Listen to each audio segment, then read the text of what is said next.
Hi, my name is Kate May, and I am a first grade teacher at Dorsey Elementary, and I am going to share with you ways that I don't want to let SeeSaw scare you. The app SeeSaw, um, I'm going to go through the ins and outs of setting up SeeSaw in your classroom and letting your students have control of their digital portfolio. Okay, like I said, my name is Kate May. I'm a first grade teacher at Dorsey Elementary. I'm also our campus's I3. I do love sharing ways that I use technology with my first graders, and my focus has always been technology with the little kids, first, second, third graders. This is my contact information if you have any questions about what we go through today. Basically, the goal of the session is to help you understand how you can set up SeeSaw in your classroom, make it a stress-free experience, and share how I use it with my first graders. If you're not familiar with SeeSaw, SeeSaw is a digital platform for students to share their learning through pictures, videos, drawings. They can share with the teacher, their classmates, and their family. As the teacher, you have control over what is shared. It is a platform that allows students to learn digital citizenship in a very safe place. And I'm going to be changing my screen out to show you actually what SeeSaw looks like. Okay, this is a test class that I have for SeeSaw. This little toolbar over here is where all the settings that make it as easy to use as it can be. But it also allows you as the teacher to set the rules on who can see, who can comment, and things like that. You have your class name, your grade level. There is a possibility for other teachers, if you teach in a setting where you team teach with someone, you can change your theme and your icon. How students sign in, they can have an individual sign in. But like here in Garland ISD, we have a lot of shared devices, and you can have a QR code in your class that allows them to share. Students' likes and comments. This is one of the most important areas to me. You can enable student likes, or you can disable student likes. If you don't want your students to be able to have that connection, then you can disable it. You can also enable or disable student comments on SeeSaw. New comments require your approval. This, to me, right here, that last button, is the most important one that makes this a safe place for your students to share information. These two right here. Anytime students make a comment on another student's post, it comes to you first. If it is not an appropriate comment, that is where you have the chance to kind of have a learning experience with that child. You can show them and explain to them why that wasn't appropriate. More often than not, it's just something similar along the lines of, I don't like what you did.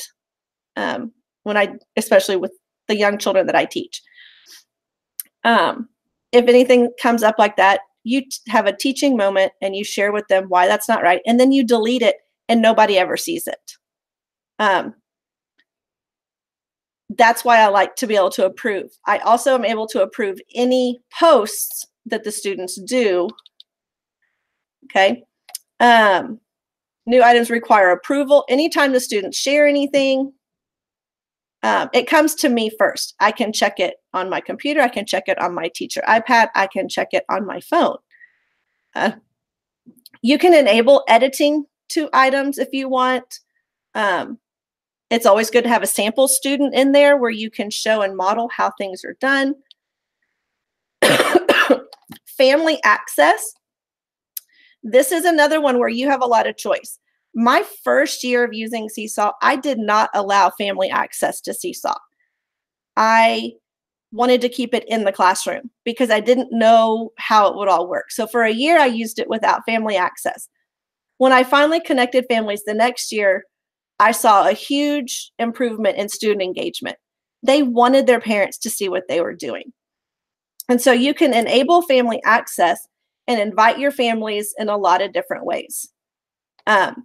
You also have the ability to have family approval. And anytime families make a comment, you also have the ability to approve it before it's posted to that child. I've never had a parent say something rude, but you never know. It's possible. So those are just some of the things in setting up SeeSaw. It does have a class blog if you want to enable it. I've never done that, but it's there. You have the ability to set up folders and things, base things on skills. To me, that makes SeeSaw a little more difficult and a little more stressful. And I like to keep it more simplistic where the students are in charge of what content goes in there without me having to be the one to grade it per se, or have they reached certain skills in SeeSaw. That's just kind of some of the basics of being able to set it up. Like I said, you as the teacher have all the control over who is able to post and what is posted. It's a great way. The parents look at this and they're like, oh, it's a little bit like Facebook. And it is, in the sense that you're learning how to see other people's things and how to comment nicely or not comment at all. And it's giving the students that digital citizenship of this is the right way to be online and this is the correct way to interact with each other. Okay. I have another presentation. This is a presentation that I did at Icon last year. And it kind of goes through and shows how I use it in my classroom. What can you do with SeeSaw? You can post photos, add comments, voice comments, captions, and labels, create drawings. With your drawings, you can add text or voice. You can write notes and create lists, record a video, upload pictures from the camera roll to add labels, share links, and upload files. Some of the first things, the very first lesson I give in SeeSaw is actually just taking pictures. I take pictures of students on the first day of school, and then we take pictures on the last week of school.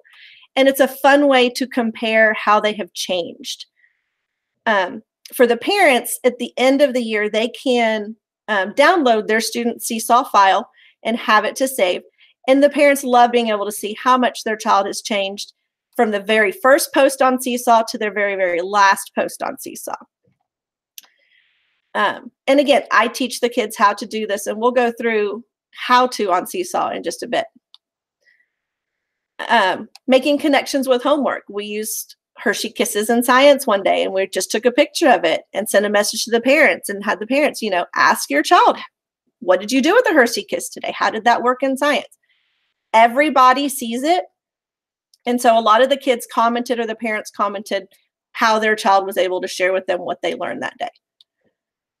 If you have special guests and visitors, taking pictures and sharing it to everybody's role lets the parents see what's going on during the school day.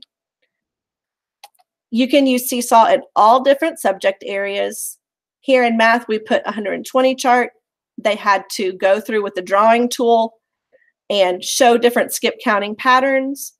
They could audio record their voice skip counting, and that gave me a good sense of who understood without me having to be right next to them. They could do it on their own across the classroom in a station, send it to me, and then when I had a chance to check it, I know who understood and who did not. Different ways of showing the work that they did. If they do it on a paper or a dry erase board, you're not always right there to see it. If they have something they want to show you, you can bring it into SeeSaw. They put it here, they send it to you, and you have an easy way to check and see what your students have done. Plus, it shows the parents what they're learning in school and whether they're understanding it or not. I allow my students to post work that isn't 100% correct because I want the parents to see that that's where their errors were. Different videos. We made math videos.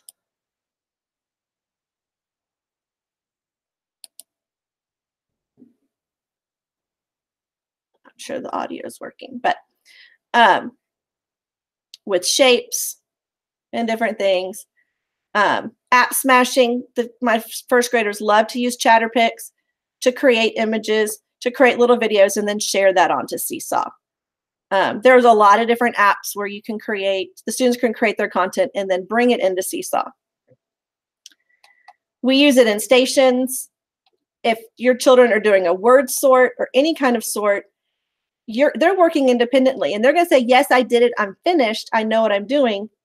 But if you don't see their work, you may not know. So you have them record a video. Can they read the words they sorted? You can check, did they complete the sort correctly?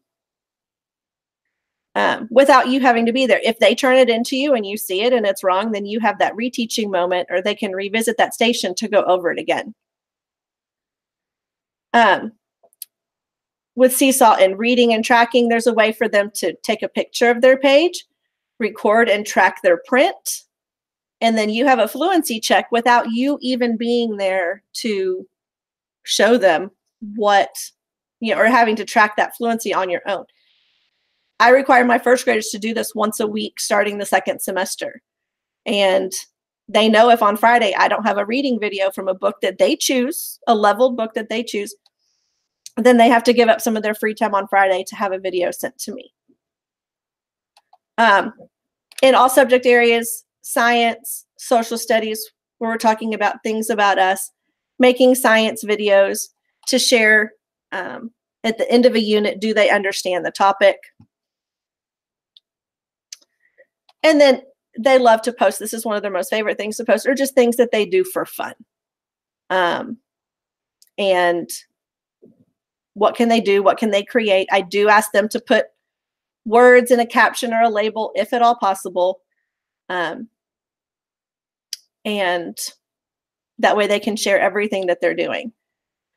We use it in reading. They can take a picture of a list of words. After they've coded it, can they read it? And again, it's a way of them turning in work to you from a station where you don't physically have to be there to see what they did. They love to share their writing with their parents in a journal that does not go home. Being able to share and write things about themselves is just another way that they can connect with their parents at home. Just some more examples of drawings, writing. Emojis are always a big hit. Spelling practice, being able to share the writing that they did, and have a digital version of that work that is theirs to save. Math time, labeling parts of the clock. We worked on measurement, graphing. There are so many different ways for them to be able to show what they know and to show you and their families what they're doing in a way that saves it for them. There are SeeSaw activities, which we'll look at in just a little bit. You can create your own SeeSaw activities, and this is just kind of a little shortcut guide to creating your own activities. But I've done this before, but honestly, there are so many great activities that teachers have created that are in the SeeSaw library. Just use what's there. Again, in reading, we worked on fiction and nonfiction. Take a picture of the book cover, and then in an audio text, how do you know it's fiction or nonfiction? There's just, the ways are endless that your students can use SeeSaw every single day throughout the day. Okay, and just how do you use SeeSaw? If you use it already, what are some of the ways that you use it? I'm going to switch over to SeeSaw now, and this big plus button, the kids will know this is where everything starts. Okay, they're going to post a student journal. And there are different ways to do this. You can share a photo, actually take a photo, a video, drawings. You can add files. Again, not something I really do with first graders, but for you to teach older grade levels, that's a great one too. They can write notes, and they can actually share links. If you're doing this on an iPad, there's actually another box that says camera roll and lets them go into the camera roll. Within each area, there are different ways they can draw, different things. I'm not the greatest artist with a mouse. This check mark always sends it to the next screen. It kind of submits. And here is where you have some of your different buttons where you can record your voice. They can add captions or labels, and you can honestly draw as you talk when you're doing this. Again, the green check mark always sends it to the next screen. Select student. We have our sample student selected. And then again, hit your check mark, and then the work is shared. You can do the same thing with videos, taking pictures. They love to, pictures is always their favorite one. It's the very first one that I teach how to do. And we always do that the very first week of school. The key to me for SeeSaw to be successful in your classroom is to model like crazy. I use my teacher iPad using Air Server, and I take them step by step through everything they're supposed to do. You will always have those students who pick up technology extremely quickly, and they become your experts. And if I have a new student or a student who doesn't pick it up as quickly, they know who those experts are, and they can go and say, hey, can you help me, share this video? Or how do I add a caption to my picture? And things like that. But we do start the very first week of school. When it comes to connecting parents, I try to connect my parents when they come to drop off their school supplies. I have their QR code ready for a parent sign up on the SeeSaw Family app, and I try to get them to do it before they leave the room. And the sooner they make that connection, the better. This is the first year I've had 100% of my class families connected on SeeSaw. You can't make them be connected on SeeSaw, but it's nice when they are. Another component of SeeSaw is the communication tool where you have your inbox. Okay, you can send student announcements, you can send family announcements, and these announcements can go to all the families. It can go to one or two families. It can go to individual families. You can attach pictures and videos. This is my parent communication tool. When parents need to send me a message about, hey, my kid's going to ride the bus today, this is where they do it. It's easier and faster than email, and the notification comes straight to me that a parent has sent me a message. It's a great tool. Plus, you can send messages to your whole class at the same time. As a busy teacher and parent, I find myself sitting at the soccer field realizing, oh, I need to email my parents about the field trip tomorrow. I forgot to remind them. You can pop SeeSaw on your phone, send that message, boom, and you're done. And it's just an easy, quick way to do it. The SeeSaw activities are a great tool for finding things. You can browse the activity library. You can search by grade level. We have first grade, all subjects. If I'm looking for something in math, I can find that here. I could even type in, we're doing money right now. And then all of these SeeSaw activities that teachers have created have come up. Okay, if I see one that I like, I can click on it. It gives me the step-by-step directions that the students will hear, and I can share it. I want to share it with my test class. Share. And it is shared when my students go in to activities. They will see on their screen that an activity has been shared with them. They can add it to their journal, complete the activity, and then you get notification that they finished and can check their work. So that is kind of just a overview of SeeSaw. I use it every day in my classroom. My students use it every day in the classroom. And I just think it is a tool that has kind of opened up my eyes to how students and families and myself can connect together, and how I allow them to show their parents every day what it is that we're doing in the classroom, whether they're successful or not. So it's a good learning tool. That is really all that I have. If you have any questions, please let me know. And I appreciate everybody for tuning in. Thank you.